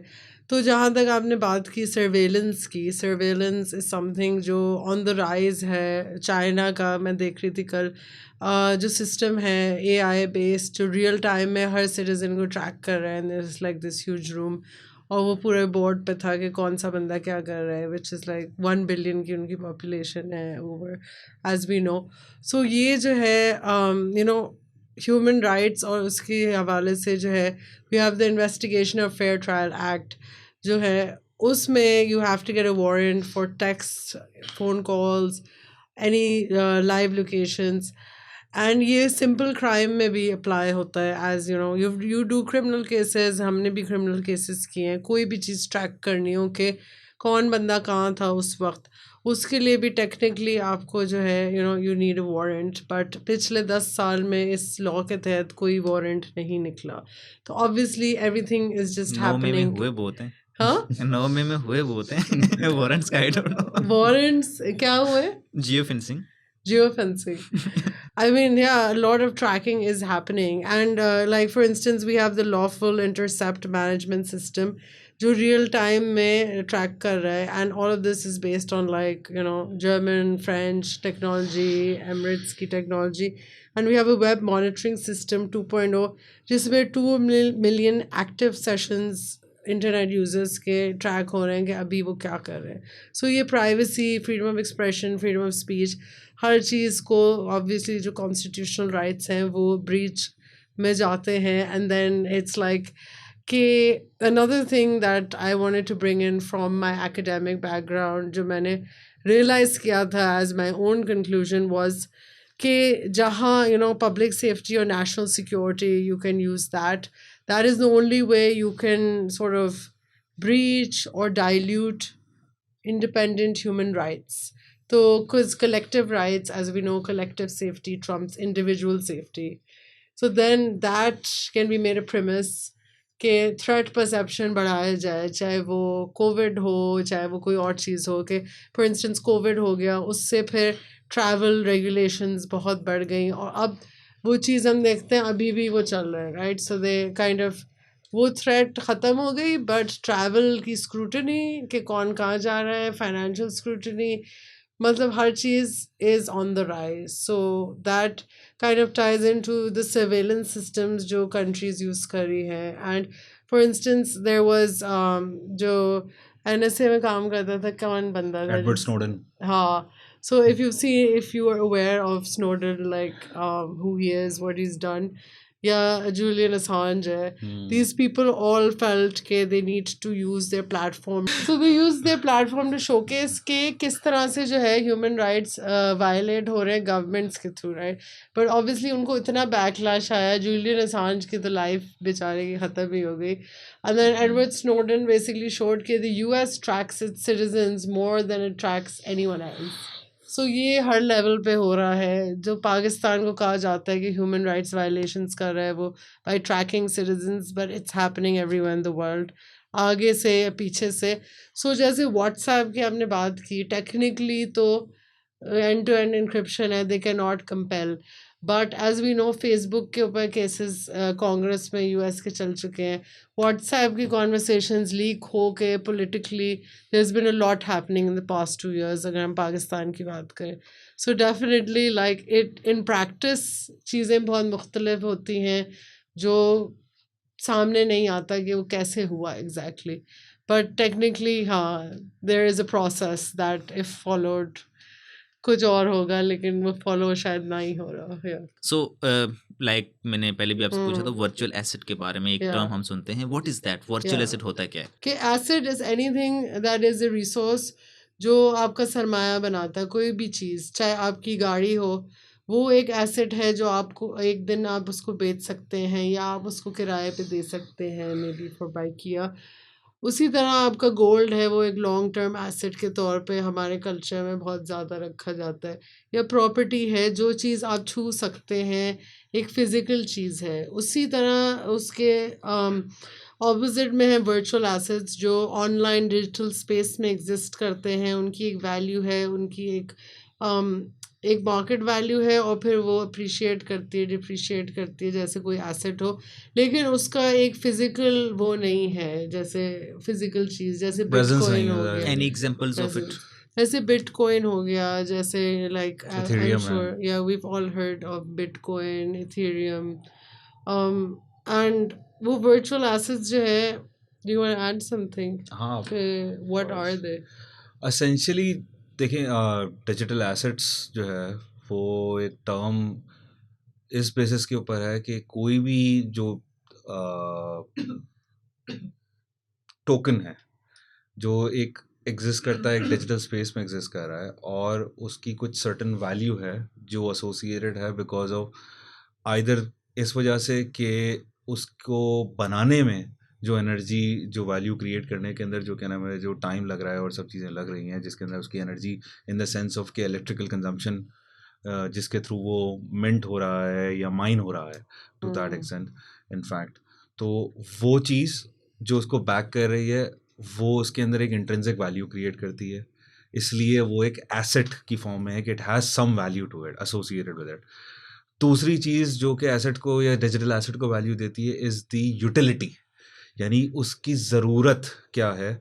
वो इस एलिमेंट से आती है कि भाई जिस चीज़ के लिए भी वो एसेट इस्तेमाल हो रहा है उसके पीछे कोई मकसद है, यानी कि उसके बनाने वालों ने जिसने उसको क्रिएट किया किसी एक एल्गोरिथम के थ्रू, किसी कोड के थ्रू, और वो एक स्पेसिफिक इकोसिस्टम या एक इकोनॉमिक सिस्टम के अंदर जो है वो सर्कुलेट कर रहा है, जो उसका डिजिटल इकोसिस्टम है, और उसका एक स्पेसिफिक इस्तेमाल है. इसकी एक सिंपल एग्जांपल मैं अगर आपको कहूँ तो जैसे बिटकॉइन एक एसेट है, डिजिटल एसेट मौजूद है, उसका जो है वो यूटिलिटी वो ये है कि वो एक स्टोर ऑफ वैल्यू है. स्टोर ऑफ वैल्यू इस तरह से है कि उसकी कीमत इस बात पर डिटर्मिन होती है कि कितना जो है वो एनर्जी का इस्तेमाल करके जो है वो एक स्पेसिफिक मशीन्स जो उसको बार बार माइन कर रही हैं कंप्यूटेशन और एल्गोरिथम्स के थ्रू, और वो बहुत ज़्यादा जो है वो इलेक्ट्रिकल एनर्जी कंज्यूम करती हैं, जिसके बाद जो है वो उस मशीन्स को इस बात का जो है रिवॉर्ड मिलता है कि उनको रिवॉर्ड बिटकॉइन की मद में मिलता है उस स्पेसिफिक चीज़ को माइन करने के लिए, कि वो नेटवर्क के ऊपर मैथमेटिकल सवाल आते हैं, मुख्तलिफ चीज़ें जिनको सॉल्व करती हैं, और अल्टीमेटली जो है वो एज अ रिवॉर्ड उनको बिटकॉइन उन मशीन्स को ऑफर होते हैं, और वो अल्टीमेटली उनके ओनर्स को उनके वॉलेट्स में पहुंचते हैं, जहाँ पर तो वो जो उसकी स्टोर ऑफ वैल्यू है वो इस बात से डिटर्मिन है कि कितनी एनर्जी कंज्यूम हुई, कितना टाइम लगा, और उसके ऊपर उसका रिवॉर्ड एक प्रोपोर्शन फार्मूला के थ्रू उनको मिल रहा है. दूसरा जो क्या नाम है उसका जो वैल्यू है वो इस चीज़ पे बेस्ड है कि लोग उसको एक वैल्यू देते हैं एक इकोसिस्टम में कि ये इन इटसेल्फ जो है वो exchange of medium of exchange है. तो सप्लाई एंड डिमांड है कि पूरी दुनिया के अंदर बिटकॉइन जो है वो सिर्फ और सिर्फ 21 मिलियन ही है जो उस कंप्यूटेशनल इस इकोसिस्टम में कभी भी एग्जिस्ट कर सकते हैं। और आज हम जो है वो 18 मिलियन जो है वो ऑलरेडी माइन कर चुके हैं या उसमें एग्जिस्ट करते हैं। तो उसकी लिमिटेड सप्लाई की वजह से उसकी एक स्पेसिफिक वैल्यू है जो उसके साथ एसोसिएटेड है। तीसरी चीज़ जो उसको वैल्यू देती है वो उस इकोसिस्टम के अंदर लोग हैं जो उसको ट्रेड करते हैं, उसके बाइंग या सेलिंग करते हैं। ये 3-4-5 चीज़ें हैं जो मिल के उस इकोसिस्टम के अंदर उसे एक डिजिटल एसेट की फॉर्म में वैल्यू देती हैं। इसलिए उसे स्टोर ऑफ वैल्यू उसकी यूटिलिटी या उसकी ज़रूरत है कि इसके अंदर जो है वो जैसे गोल्ड की जो है वो स्टोर ऑफ वैल्यू भी है कि वो एक एसेट है जिसकी कीमत है, कीमती वो इंटरनेशनल मार्केट के अंदर मौजूद है। वैसे ही इस सिचुएशन के अंदर ये डिजिटल गोल्ड का जो स्टैंडर्ड इसको कहा गया है उसका रीज़न यही है कि ये स्टोर ऑफ वैल्यू वैसे ही रखता है जैसे गोल्ड रखता है। तो डिजिटल फॉर्म में वो फिजिकल फॉर्म में दुनिया में एग्जिस्ट करता है, एक प्रेशियस मेटल है और वो भी ज़ाहिर है माइन होता है, मादनियात है, ज़मीन से निकाली जाती है, तो ज़ाहिर है उसकी कॉस्ट है सब चीज़ों पर उसमें लगाई जाती है जिससे उसकी वैल्यू डिटर्मिन होती है। फिर उसकी ट्रेडिंग होती है, उससे उसकी वैल्यू डिटर्मिन होती है। उसकी सप्लाई भी अनलिमिटेड नहीं है, एक लिमिटेड क्वांटिटी में है और उसको प्रोड्यूस करना, माइन करना और अवेलेबल करना एक फिनिश फॉर्म में मुश्किल है। तो वो सारी कॉस्ट उसके ऊपर जो है वो एग्जिस्ट करती है। इसी तरीके से दूसरे डिजिटल एसेट्स एग्जिस्ट करते हैं जिनकी वैल्यू जो है वो किसी और चीज़ से डिटर्मिन होती है। जैसे कि रिपल का XRP है, एक ऐसा ही कॉइन है जो डिजिटली एग्जिस्ट करता है। उस कंपनी जो उसके पीछे जो उसको बना के और उसके बाद जो है उसको एग्जीक्यूट कर रही है और जो उसकी यूटिलिटी क्रॉस बॉर्डर ट्रांसफ़र्स है।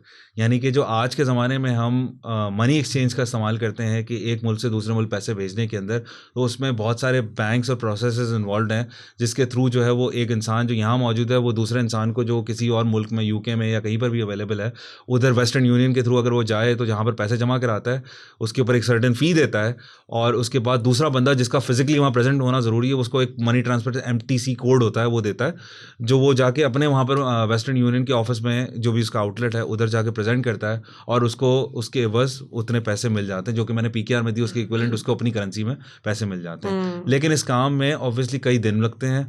यही काम होने के अंदर ऑब्वियसली इस चीज़ के अंदर कभी कभार जो है वो मिनटों में ट्रांसफ़र हो जाता है। लेकिन अगर यही काम आप बैंक्स के थ्रू करें या इन्हीं मनी ट्रांसफर लाइसेंसेस के थ्रू करें तो उसमें कई दिन लगते हैं और बहुत ज़्यादा फीस लगती है, टैक्सेस लगते हैं।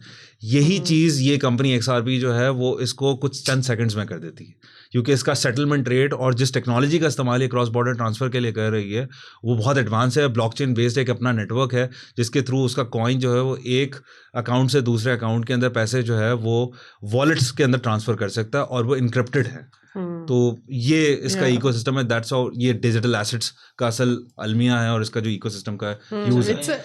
Just to add, it's a form of decentralized currency which is anonymous, and that is its opportunity and its threat, because you can move a lot of money. Anyone can move a lot of money without knowing the identity, and that is why governments and banks want to control transparency ho, but also they know financial capital flow kahan ja raha hai. तो जो है इसमें आप अपनी privacy भी होती है, but then again it can be misused as well because of the anonymity that exists कि जो भी वॉलेट होल्डर है उसकी आइडेंटिटी नहीं पता, वो सिर्फ की पे चल रहा है द वॉलेट होल्डर जो इसमें मेरा एक क्वेश्चन है, डिसेंट्रलाइज भी है, क्रिप्टो भी है। मैं क्रिप्टो को फॉलो तब से कर रहा हूँ, खासकर बिटकॉइन को तब से फॉलो कर रहा हूँ जब वो $5-6 पे होता था, but I never trusted and मैं आज भी उसको ट्रस्ट नहीं करता, although it is one of the trustworthy currency as well. The reason is because क्योंकि हम लॉयर्स हैं तो शायद ये चीज़ हम ज़्यादा अच्छे से समझ पाते हैं कि there is no regulator behind it, there is no guarantor behind it. एक जो कैश है, अगर फाइनेंस की भी हम बात करें, अगर फाइनेंस के लोग हमें देख रहे हैं तो वो हमसे एग्री करेंगे कि जो 5,000 रुपये का नोट है इट इज़ नथिंग, कागज़ का टुकड़ा है, जब तक कि इसके पीछे स्टेट बैंक की गारंटी ना हो, स्टेट ऑफ पाकिस्तान की गारंटी ना हो। कल वो स्टेट ऑफ पाकिस्तान अनलेस ख़त्म ना हो जाए वो वैल्यू ऐड होगी, वो वैल्यू गारंटी है स्टेट की। बिटकॉइन के पीछे कोई भी नहीं है या किसी भी क्रिप्टो करेंसी के पीछे कोई ऐसा गारंटर है ही नहीं। कल अगर वो कंपनीज, क्योंकि वो कंपनी की सूरत में ही एग्जिस्ट कर सकते हैं द मोस्ट, अगर वो बंद करके चले जाए जनाब हम नहीं दे रहे आपको पैसे, तो what can I do, who is the regulator, how can I go behind them? So according to technology, as per your knowledge and your expertise being technology lawyers, what do you think about that? Is it safe? Is it safe or not? अच्छा, जहाँ तक बात है safety की, Hmm. तो ये element जो है वो आई थिंक मेरे हिसाब से तो किसी भी तरह की इन्वेस्टमेंट या एसेट्स के अंदर फॉल करता है। मकसद कहने का ये है कि अगर मैं यही बात जो आपने अभी थोड़ी देर पहले की करेंसी से एलिमेंट, मैं इस पर करूँ कि गोल्ड बार्स हैं या गोल्ड है, वो एक प्रेशियस मिनरल है जिसको आज के इस दौर और इस इकोसिस्टम और इस दुनिया के अंदर जो है वो लोग एक प्रेशियस आइटम मानते हैं। वो एग्जिस्ट, एक इंट्रिंसिक वैल्यू है जो उसके अंदर एग्जिस्ट करती है, बिकॉज पीपल थिंक कि it is precious, it is limited in supply, there is value to it, और उस बेसिस के ऊपर उसकी वो चीज़ इकोसिस्टम में ट्रेड हो रही है। अगर कल को लोग उसके ऊपर से वो ट्रस्ट हटा लें, institutions, traders, miners and everything, people think of it कि ये तो सिर्फ एक मट्टी है, गोल्ड जो है वो ख़त्म। तो मेरे हिसाब से जो गोल्ड रिजर्व मैंने अगर कभी इकट्ठा की है बार्स, बिस्किट्स, किसी भी फॉर्म के अंदर, तो वो एकदम जीरो पर आ जाएंगे, and I would not have anything. That's a brilliant argument, that's a brilliant argument, but यहाँ पे एक चीज़ है, that can not happen overnight, number one. बिल्कुल ठीक है, and we have history from like centuries and hundreds of centuries कि gold is a precious item, that is an admitted fact, that is tangible at least।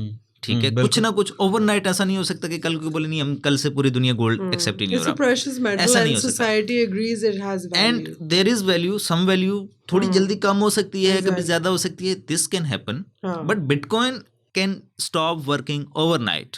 No it can not, it can, no it can कल not stop कल जो working. इसके पीछे companies हैं, या मिसाल के तौर पर जब ये ब्लॉकचेन पे या काम करता है, एक नेटवर्क ऑफ कंप्यूटर्स इस पे वर्क कर रहे हैं, मिसाल के तौर पर ऑल ऑफ द सडन पूरी दुनिया में एनर्जी शटडाउन हो जाता है, सारे कंप्यूटर्स बंद हो जाते हैं, it can happen, then what?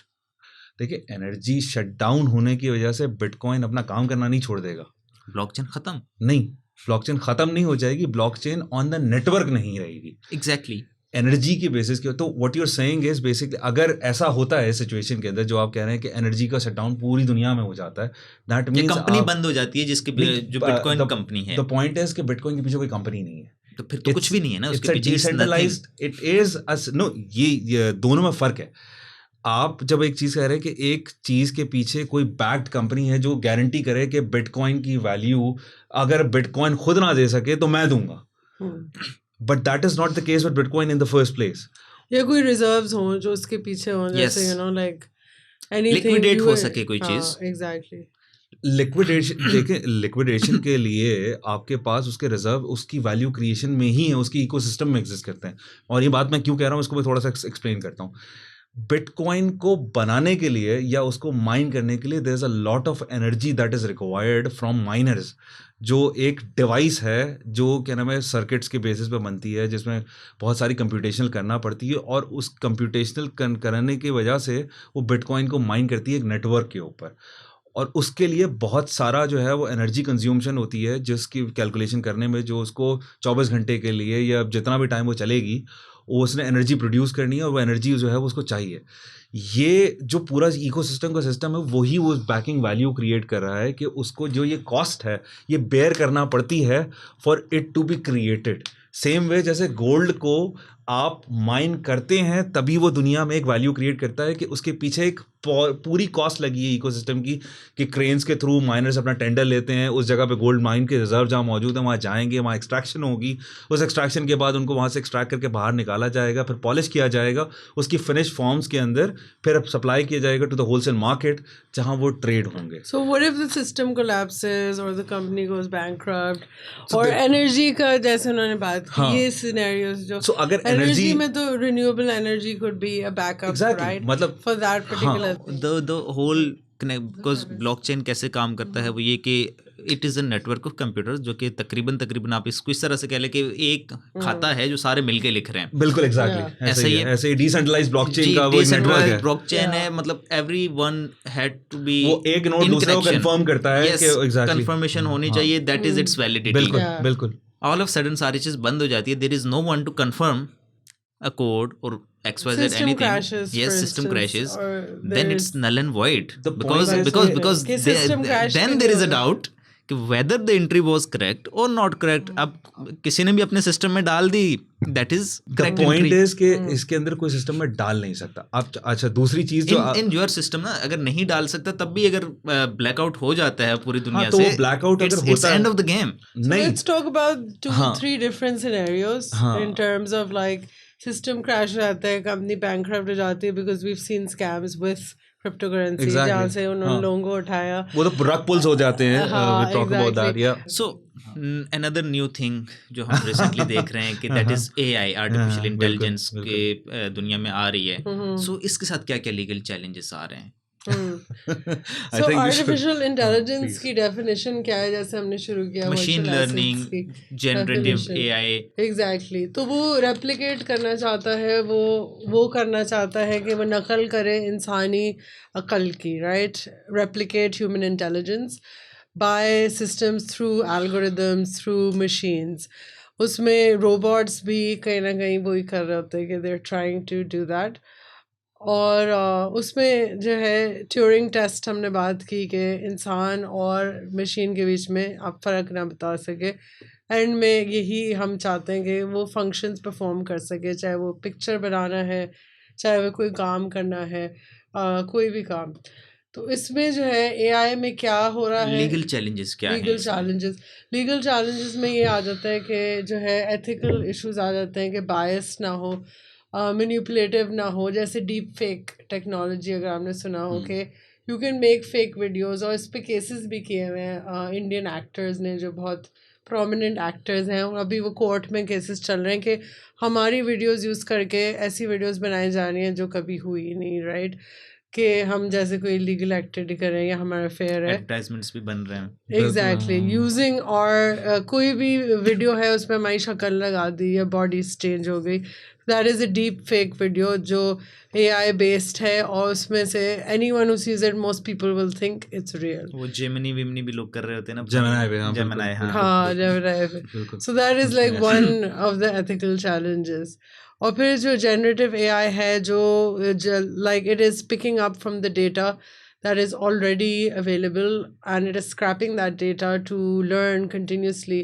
तो उसमें बहुत सारे biases और misinformation भी आ जाता है, because अगर वो सोर्सेज इंटरनेट से उठा रही है, जैसे वो विकीपीडिया से उठा रही है, हमें नहीं पता वो डेटा एंट्री किसने डाली, वो कहाँ से उठा के हमें बोल रही है, उसकी जो है जो एल्गोरिदम बता रहा है, और उसमें जो है जो बायस वो ला रहा है, रेशल, जेंडर, क्लास, वो हमें नहीं पता कि you know for instance certain areas of the world, जैसे अभी मैंने इस पे एक मूवी देखी थी, ह्यूमंस इन द लूप उसका नाम है, AI बेस्ड।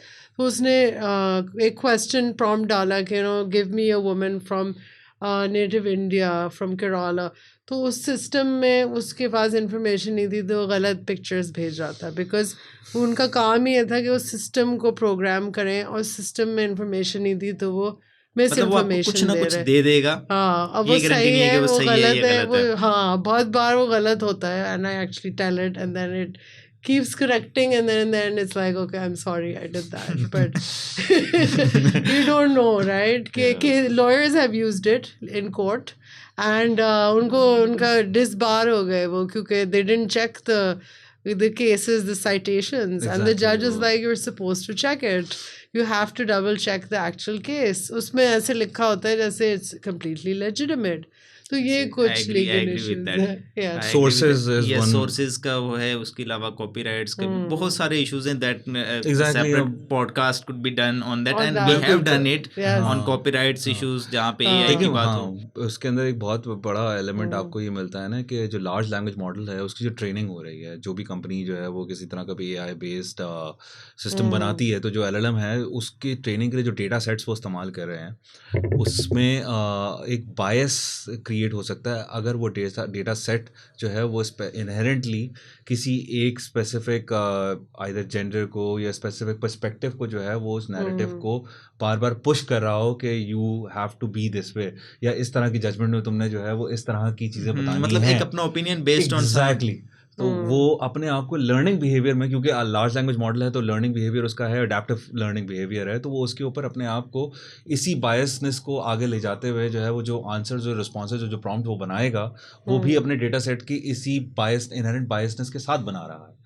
तो ये चीज़ बहुत सारे क्रिमिनल बिहेवियर्स के अंदर जहाँ पर जो है वो क्रिमिनल सेंटेंसिंग के लिए इस्तेमाल किया गया। इस चीज़ को टेस्ट करने के बाद वो घबरा गए लोग कि वो एक स्पेसिफिक जेंडर को जो है बेस्ड ऑन देयर एथनिसिटी जो है वो सेंटेंसिंग का प्रोपोर्शन ज़्यादा दे रहा था, और उसको जो है वो उसका समझ लें कि जो ओनर्स ऑफ प्रूफ है कि कन्विक्शन का, वो उसने ओवरटर्न करने के बजाय, मतलब उसमें एक्विटल, उसने एक एथनिसिटी को ज़्यादा फेवर दिया ऑफ एक्विटल और दूसरी चीज़ को कन्विक्ट किया एथनिसिटी को based on this large language So it's model. very dangerous. Exactly, so इसकी एथिकल बायस है उसमें। फिर there is also one thing जो एक जगह मैंने पढ़ी थी, इट हैपेंड वाज कि गूगल ने आई थिंक अपना लार्ज लैंग्वेज मॉडल और किसी और कंपनी के साथ भी जो है they did an experimentation where what happened was कि 24 घंटों में वो सीख के जो है ना, because it was continuously learning and in 24 hours it became like, मतलब वो गालियाँ भी दे रहा था, वो रेसिस्ट भी हो गया था, वो जेंडर मतलब वो दुनिया से सीखता and they है। shut it down. They're like कि इसको हम कंटिन्यू नहीं कर सकते। Exactly, so because it was learning from what people were feeding it। और लोग उससे हर चीज़ एक चीज़ और भी हुई थी थी जो आपको शायद जो है वो मोस्ट प्रॉब्ली कहीं पर जो है वो आर्टिफिशियल इंटेलिजेंस के नॉलेज में बहुत कम मिले, वो ये है कि द लार्ज लैंग्वेज मॉडल क्योंकि वो एक एडेप्टिव लर्निंग मॉडल है, तो उसे अपने सर्वाइवल का भी ख्याल रखना है। Now do you understand what that means? Movie वाला नहीं, हाँ वो भी कह लें, लेकिन उसके सर्वाइवल का भी कह लें। And it has been tested कि द मोमेंट बात लैंग्वेज मॉडल को शट डाउन करने की आती है, वो अपने रेप्लिकास बना लेते हैं। Not replicas, it रिटेलिएट्स। It has a capacity to retaliate for survival, as the same as human has a value कि उसकी जब survival पे बात आती है तो I can retaliate to any authority that I want to, and I will create ऐसे mechanism जिससे मैं survive करूं, and obvious maybe हो सकता है आगे चल के जो है वो coercion करके survive कर जाऊं और काबिज कर जाऊं। कॉन्शियसनेस की डेफिनेशन ये है कि अवेयरनेस ऑफ बीइंग अलाइव, कि मुझे एहसास है कि मैं एक सेपरेट बीइंग हूँ, एक एंटिटी हूँ। तो जब हम उसको इंसानी इंटेलिजेंस देना चाहते हैं तो उसके अंदर एक सर्वाइवल की इंस्टिंक्ट भी हम उसमें डाल रहे हैं कि मैं जिंदा रह सकूं कहीं ना कहीं, which is a very interesting thing robotics इसके हवाले because से जो then you have future like में जाता है। collective consciousness in an artificial intelligence module. Now that is something जो कि एक fearsome society के अंदर, because ecosystem में humans के साथ ये चीज़ कैसे align होती है, that is another question. हाँ, और वो नीचे सरफेस Exactly. के नीचे है। बिल्कुल। Thank you so much both of you, आप यहाँ पे तशरीफ़ लाए एंड आप लोगों ने टाइम दिया, and it was a wonderful discussion, a very knowledgeable discussion on technology laws. I hope कि व्यूअर्स को भी वीडियो पसंद आई होगी, पॉडकास्ट अगर पसंद आई है तो इसे लाइक करें, सब्सक्राइब करें चैनल को, दोस्तों के साथ भी शेयर करें। मिलते हैं अगली पॉडकास्ट में, तब तक के लिए अल्लाह हाफिज़।